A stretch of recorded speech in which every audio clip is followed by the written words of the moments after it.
Think मैं वहाँ से हूँ जो textile city, diamond city, clean city, green city, bridges की सिटी और एशिया की सबसे fastest growing city which is none other than Surat. So I am from Surat, Gujarat. And आज का जो मेरा पेपर है वो यही है कि रामायण फॉर टुडेज यूथ. आज की यूथ रामायण से क्या सीख ले सकती है. जो रामायण है ना, ये समुद्र की तरह है.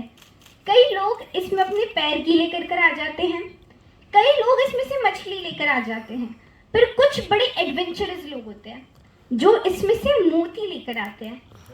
तो इसलिए आई थिंक हम सभी ने ये कोशिश करी है कि हम रामायण का ये जो समुद्र है इसमें से मोती ला सकें. तो इसलिए आई थिंक ये आप सभी बता सकते हैं कि क्या है. जोर से. पानी की बॉटल. ओके, अब मैं कोशिश करूंगी कि मैं इस पेन को बॉटल में डाल सकूं. ओके, तो आप सभी ध्यान से देखना. अगर मैं कहीं पे भी गलत करूं तो आप मुझे बता सकते हैं. ओ सॉरी, मेरे चश्मे है ना, तो आई थिंक मैंने देखा नहीं.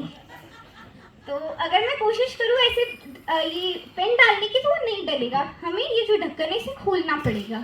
तो सेम विद टुडेज यूथ की हम सभी ने अपने दिमाग का ढक्कन बंद करके रखा है, क्योंकि हमें क्या लगता है कि राम जी पुराने हैं, अभी तो हम मॉडर्न जनरेशन के हैं, जेनजी जनरेशन के हैं, तो हमें राम जी की क्या ज़रूरत है, या हम राम जी के बारे में क्यों सुने, या उन्होंने जो अपने जीवन में किया वो हम अपने जीवन में क्यों उन सीख को उतारे. तो I think as a student, as a youngster, what you have to do कि आपको अपने माइंड का ये जो ढक्कन है ना इसे धीरे धीरे खोलना है. और जब आप इसे खोलेंगे तो आपको पता चलेगा कि राम जी एक महान पुत्र है, राम जी एक महान पति है, राम जी एक महान लीडर है जो मैनेजमेंट और कई चीज़ों के बारे में सीख देते हैं. तो जैसे ही आप अपने इस माइंड का ढक्कन खोलोगे तो ये पेन वो बातें हैं जो मैं कुछ समय में बोलने जा रही हूँ, ये पेन रूपी बातें इस बॉटल में जा पाएगी. सबसे पहले हमारा कांड है बाल कांड. तो बाल कांड से हमें सबसे पहली सीख ये मिलती है कि आपका उद्देश्य क्लियर होना चाहिए. अगर हम तुलसीदास जी को देखें तो उनका एक उद्देश्य क्लियर था कि उन्हें रामचरितमानस लिखनी है. अगर आप रामचरितमानस में पढ़ेंगे तो जब तुलसीदास जी रामचरितमानस लिखते हैं तो उन्हें बीच में कई कठिनाइयाँ आती हैं, पर उनका ये उद्देश्य क्लियर था कि भाई कुछ भी हो जाए मुझे तो लिखनी है. अगर हम राम जी की बात करें तो माता सीता का हरण हुआ, तो उस समय राम जी का ये उद्देश्य था कि मुझे माता सीता को ढूंढना है, फिर मैं कैसे भी ढूंढूं. आई थिंक सबसे पहले एज एन यूथ हमें हमारा गोल क्लियर होना चाहिए, क्योंकि फॉर एग्जाम्पल आप अपने घर से बाहर निकले और आपको पता ही नहीं कि आपको कहाँ जाना है तो आप कहीं नहीं पहुँच पाएंगे. तो इसलिए इट्स रियली वेरी इंपॉर्टेंट कि हम अपने जीवन में कोई गोल लेवे, और वो भी थोड़ी अर्ली टाइम पर. नहीं तो क्या होता है कि जब हम 30-35 के होते हैं तब हमें लगता है कि अरे हाँ, this is the idea which I can work upon. So I feel like कि वी शुड ट्राई कि हम थोड़ी सी अर्ली एज से जो हमारा गोल है उसे लेवे. एंड सेकेंड चीज़ की जिज्ञासा बहुत ज़रूरी है. यहाँ पे कहीं ना कहीं पेरेंट्स की भी गलती होती है कि बच्चे उनसे पूछते हैं, दे आर लाइक कि अरे शांत बैठो. अगर हम रामायण में देखिए तो हनुमान जी को जिज्ञासा होती है कि ये क्या है. जब वो सूर्य देव को देखते हैं उन्हें लगता है कि ये कोई फल है, तो वो बोलते हैं कि मैं इसे खाने जाऊंगा. तो उस समय वहाँ पर ब्रह्मा जी उन्हें आशीर्वाद देते कि जाओ तुम खा कर आओ. तो आई थिंक ऐसी हमारी संस्कृति है, तो हमें कोशिश करना चाहिए कि हम बच्चों की जिज्ञासा को रोके नहीं. And as a student, as a youth, ये बहुत इंपॉर्टेंट है कि हर चीज़ में आपकी जिज्ञासा हो गई. द थर्ड पॉइंट है कि अगर आपके पास देखिए कोई भी समस्या हो ना तो उसे अंदर नहीं रखनी चाहिए. तो वैसे रामायण में अगर हम देखिए तो कई सारे ऐसे प्रसंग हैं जहाँ पर बताया है कि दशरथ जी को कोई प्रॉब्लम हुई तो उन्होंने उसे मन में नहीं रखा, उन्होंने जाकर अपने गुरु को बता दिया. आजकल के टाइम में अगर हम देखें तो युवा जो है वो चीज़ों को अपने मन में रख रख कर उसे दबाते हैं.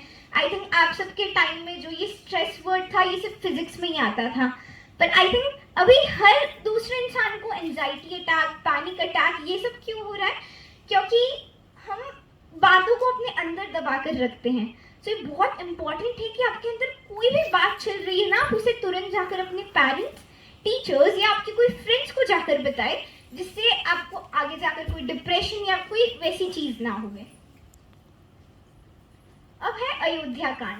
अब अयोध्या कांड में सबसे पहली सीख ये मिलती है कि हमें कोशिश करना चाहिए कि हम अपनी लाइफ एट द फुलेस्ट जिए, ताकि जब हमारा एंड आए तो हमें ऐसा नहीं लगे कि भाई मेरा ये काम रह गया या ये मुझसे नहीं हुआ.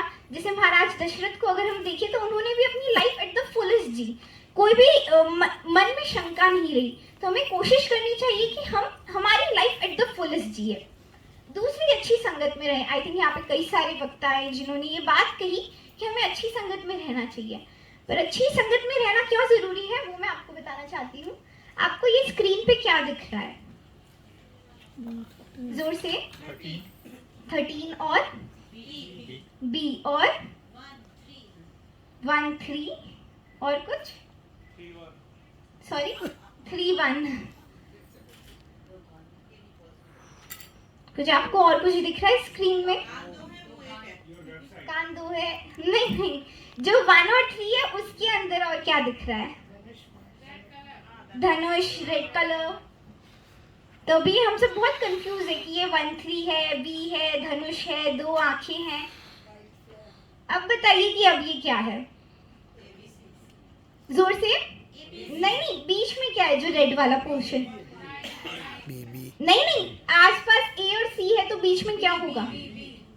क्लैरिटी। हमें क्या लग रहा था कि ये 1 3 होगा या ये बी होगा, तो पहले हमें समझ नहीं आया कि ये क्या है, या कोई धनुष, 2 आंखें। पर जब बाद में ए और सी आए तो हमें कंफर्म हो गया कि नहीं, ये तो बी ही होगा। क्यों? एसोसिएशन। तो इसीलिए एसोसिएशन बहुत इंपॉर्टेंट होती है, आपकी संगत बहुत इंपॉर्टेंट होती है कि आप हमेशा वैसे ही डिफाइन करते हैं कि आपके आसपास के लोग कैसे हैं। अगर आपके आसपास के लोग अच्छे होंगे तो आप भी अच्छे होंगे, और अगर आपके आसपास के लोग अच्छे नहीं हैं तो आप कितने भी अच्छे क्यों ना हो, but it's really very hard कि आप उनके जैसे ना बने। तो इसलिए सबसे इम्पोर्टेंट कि हम अपनी संगत अच्छी रखें। इस एग्जाम्पल से क्या आप सभी को ये बात समझ आ गई? तीसरा है कि क्रोध पर नियंत्रण करना। ये हम लक्ष्मण जी से सीख सकते हैं कि जब लक्ष्मण जी ने देखा कि भरत जी आ रहे हैं तो वो बहुत क्रोधित हो गए और उन्होंने बहुत सारी बातें कही। तो एज एन यूथ ये बहुत इंपॉर्टेंट है, क्योंकि आजकल हमें क्रोध आना यानी 1 सेकेंड में क्रोध आ जाता है। इट्स लाइक कि क्रोध यही बैठा है और सिर्फ 1 सेकेंड उसे लगता है हमारे मुंह से आने में। तो आई फील लाइक कि क्रोध आना गलत नहीं है, क्रोध आना चाहिए, it is an emotion. But गलत ये है कि हम क्रोध में खराब चीज़ें बोल देते हैं। तो एक बहुत छोटी सी बात है कि एक बार एक अंकल अपने पड़ोसी के घर गए और वहाँ पे उन्होंने कचरा फेंक दिया। अगले दिन वही अंकल, उनके जिन्होंने कचरा फेंका था वो अंकल अपने उन पड़ोसी के पास गए और उन्हें एकदम ताज़े ताज़े फल दिए। तो जिन्होंने कचरा फेंका था वो बड़े चौंक गए कि मैंने आपके घर के बाहर कचरा फेंका और आप मेरे को फल दे रहे हैं। तो उन्होंने कहा कि आपके पास कचरा था तो आपने कचरा दिया, मेरे पास ताज़े मीठे फल थे, मैंने ताज़े मीठे फल दिए।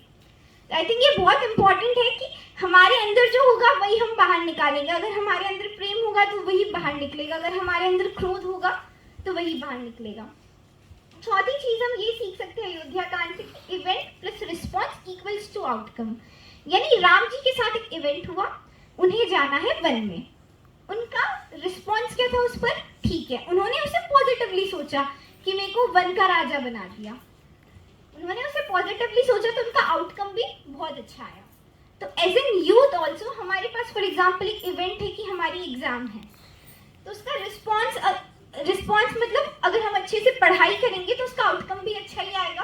तो इसीलिए हमारे जीवन में कई तरह के अलग अलग इवेंट्स होते हैं, ये हम जिस तरह से रिस्पॉन्स करेंगे उस इवेंट पर वैसा ही आउटकम आएगा।